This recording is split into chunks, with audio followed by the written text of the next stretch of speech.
Ascension. I miss you. So some of you do know me. I'm Lorian Feres. I'm currently Vice Principal at St. Thomas Aquinas. I used to teach at Ascension in the Planet for Independence program and leadership course. I'm also a graduate of Ascension back in 1990, so I'm kind of dating myself. After Ascension, I went to Carleton University, obtained a degree in the social sciences, and then pursued HR, and then after that I went back to school to get my education. So before I begin, I'm just going to tell you just a little bit about my journey. As early as 4 years old, I knew what discrimination was. I had been isolated from the rest of the peer groups. In playtime, circle time, a student would take my snack constantly, and at that point, I knew then, as young as I was, that the principal was abusing my brother physically. And when I complained to the teacher that my snack was always missing, she did not do anything about it. So I took matters in my own hands, so I got my pencil, and then I poked the student in the hand. And at that time is when I got in trouble, and then I was labeled as the aggressive color girl. So my journey in education, I constantly faced racism, constantly labeled, constantly not going to succeed in life.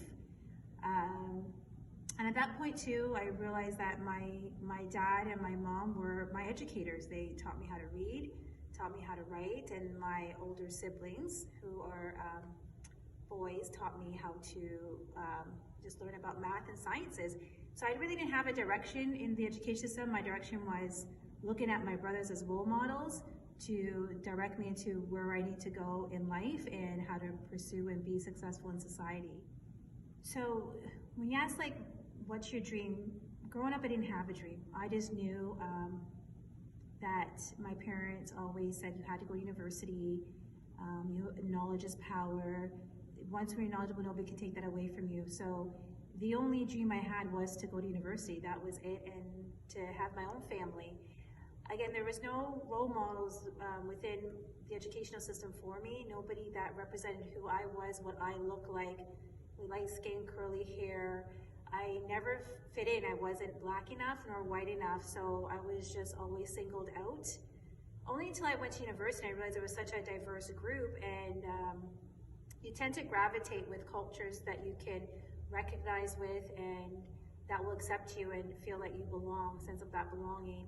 So a dream to me, sometimes we don't have dreams, but God has a way of putting people in your life to foster and to nurture you, and you know that this is where God wants you, this is God's plan.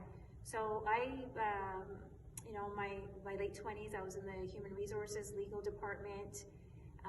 And at that point too, after a year and a half, my job became what you call redundant. So they outsourced the organization to another company. And I took a year off to kind of, see where God's plan was for me. At that time, everybody knows Mrs. Feres that teaches at Ascension.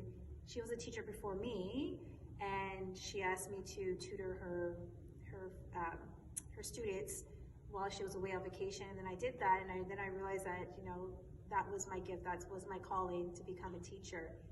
But I knew I needed something more. I knew that students struggle, and I want to be there to help them and guide them and give them the knowledge that I was never given or guided in secondary school. So at that point, I decided to go back to school in my 30s and become an educator. And I enjoyed it. I enjoyed the classroom, I enjoyed teaching, I enjoyed running initiatives at the school. But then there came a time where I needed more. I needed more to do for students in the community at a larger way than just within the classroom. So then I decided to become an administrator. And it was always said to me I was going to be an administrator because I was racialized, not because I was educated or competent in the role, but because of the color of my skin. And that's something that is that the perception that people have, that the only reason why Black people are in positions because of the color of their skin. And that's their own ignorance. And you've worked hard, people were put in the right place to help you along your journey, which Ms. Richardson, Mr. Feres, Miss Maloney. The three of them supported me through my discernment to be an administrator, and they care about the community, and they helped guide me through this process to where I am today. So I appreciate that. And when you say, have I fulfilled my dream? I can't really answer that because I don't know if I have. Sometimes I feel helpless, that I want to do more, and there are so many barriers to break down. And I don't know if I fulfill my discernment or what my dream is, and I still don't know. I do know that the Black community is in need. They need supports. They need us like administrators to advocate for them, to care, to somebody to listen to. So there's so many things that still need to be done. I don't even know where to begin when it even comes to curriculum and, yes, Black history. And, that's why I'm doing this, because it's important that our Black students see Black professionals in different roles, that they can do this. Again, I started in my 30s. There's different pathways that we can all take, but still end up in the same destination. And we need to see more representation of our Black people within the education system to continuously make change, because it's a slow process. However, we are making steps into the right direction. So my parents helped me in regards to always giving back, always being grateful for what you have, and that education is so important. And it was noted that yes, we have freedom, but we have been enslaved longer than we have had freedom. And I see our students in the hallways, I see them skipping, and do you know what our ancestors have gone through, that we have equality within the classroom, that we're able to learn together, and other races are able to learn from our race. And I think right now that education is being taken for granted, and it shouldn't be that way. You should be grateful that we have this opportunity to be educated. And I know there's definitely barriers that still need to be broken down, but it starts with you as well. Like, you have to have that mentality that you're not going to fall into those stereotypes or those stereotypical roles, or what you see yourself being, because that's all you know. You have to think bigger for yourself and want better for yourself, to accomplish more, to contribute to society, to help others. To pursue an administrative role, and even to become a teacher, it was said I'm a dime a dozen. I didn't know what that meant until Mrs. Feres was like, I think they think that you're either Hispanic or you're a dark Italian. Maybe they don't know that you're Black. So physically, I deal with that daily, that people have this perception I'm from a different race, but I do identify as a Black woman. My parents are both from Jamaica, raised in the West Indian culture. I knew nothing else but what it means to be Black and be discriminated against. So that being said, until I went to high school, I didn't even know I was mixed. I was just always raised as a black child growing up. I just thought all Jamaicans looked different, dark skin, light skin, different hair textures. Didn't really take in that I was mixed, because my parents never really discussed it. They just always raised us as Black children, growing up in a Canadian society and just hanging on to our roots and our cultures. I remember at that time, I graduated back in the 1990s, and I look at what society is today, and I feel that things have changed, but not drastically, where children today still face barriers that I faced growing up. And when I look into the system, I look into students who are in the academic stream, I can count the Black students on my hands who are pursuing post-secondary or pursuing university post-secondary. And things have to change. The system needs to change and focus, and not pigeonhole our Black youth into a trade or into a workplace or into other streams where they're not going further with their life and further their education. So with obstacles I faced, there was no Black representation really in the education system when I was growing up, and there was one, and even though he was a Black man, a Black teacher, he never took us in. I never seen that he cared that, or even to help us, and like, how did you become a teacher? That's great, I see a Black teacher, but there was still that disconnect. I didn't feel that I connected to him. He was harder on more on the black kids than the non-black kids. So again, the representation, okay, it was there, but there was no connection. There was such a disconnect. And I think there's more that when you look in the education system, that you can still see and count how many black teachers there are, or who help foster our black youth. And I think there needs to be a more representation. And that was one of my obstacles that I faced. Challenges, teachers never believed in me. They just looked at my exterior and just assumed as soon as you're, and people always assume, okay, you're mixed with black, you're white. So once when you have those two mixtures, there you have a deficit in your cognitive ability, and that's what was said to me. And again, those assumptions that were made, and again, I more self-taught myself through the education system, and even in university. But I went for help and supports. How do I write an essay? How do I study? Again, those skill sets were never taught to me. Something that I had to develop on my own and research on my own. But I was so determined to prove people wrong. I was so determined. I'm not going to be a statistic and a dropout out of high school. I'm not going to be a statistic and not be successful in society. So again, the challenges I continuously face within society is still there. Even my siblings continuously face discrimination and challenges and barriers.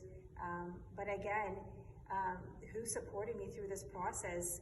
It was a village of administrators that believed that that this was for me. This is something that was part of my discernment, and I appreciate those who helped me through that process. But without them, I wouldn't be here. And also, when I knew I wanted to be an administrator, the other administrator at the time was at another school, didn't support me through that process. And for some reason, maybe I wasn't ready, maybe there was a reason for it. But our safe space always go into is because I'm black, right? They didn't want to see a black person in power or in the same position there, and that's how that administrator made me feel. And she wasn't the only one. There's many, but God, has a plan, and I was able to work with Ms. Richardson and Mr. Feres and Ms. Maloney, and they're great people, and they're doing great for our Ascension community. And that's where I grew up, right? I grew up in Malton, and growing up in Malton, when you ask, how did that help me? It really didn't. I didn't see, again, any representation of black success within Malton. I didn't see, again, black teachers. I didn't see anybody that looked like me. I never, now you do. You see a lot of, people in the community that, they're light skin, curly hair.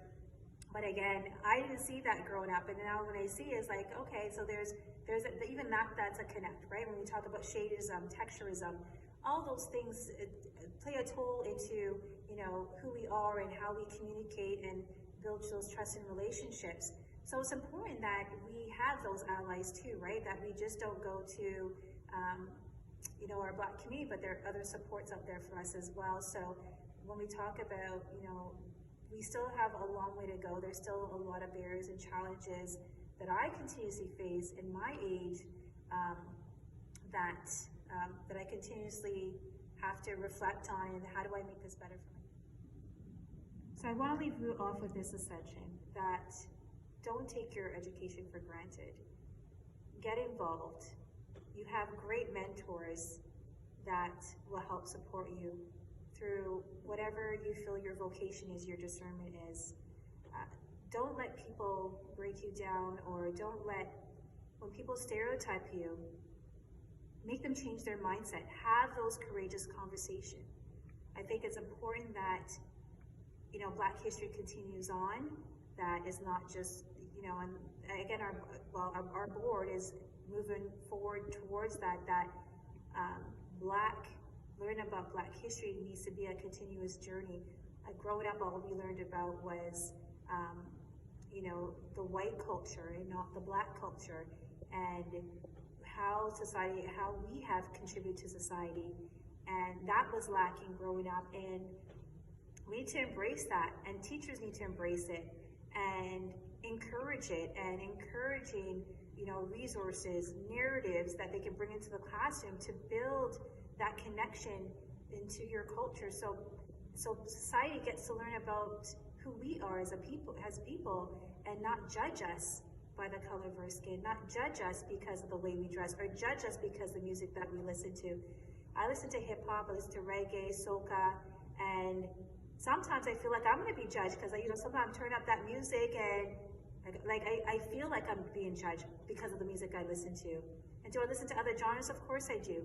But again, I don't want that stereotype, oh, because I listen to hip hop, then I'm a certain way. Because I listen to soca, I'm a certain way. And it's to debunk those stereotypes, but it's to educate. We need to constantly educate people, build that awareness. So my message to you, Ascension, is never give up. We all have obstacles, we all have challenges to face, but God will put the right people in your life. You'll make those connections, and we'll start breaking down those barriers together. Stay safe, Ascension, stay well, and thank you, Ms. Brown, for putting this all together, and Ms. Brandt, all of those who have contributed to help build and foster great relationships at Ascension. And I wish you guys all the best this year, and success. I wish you success.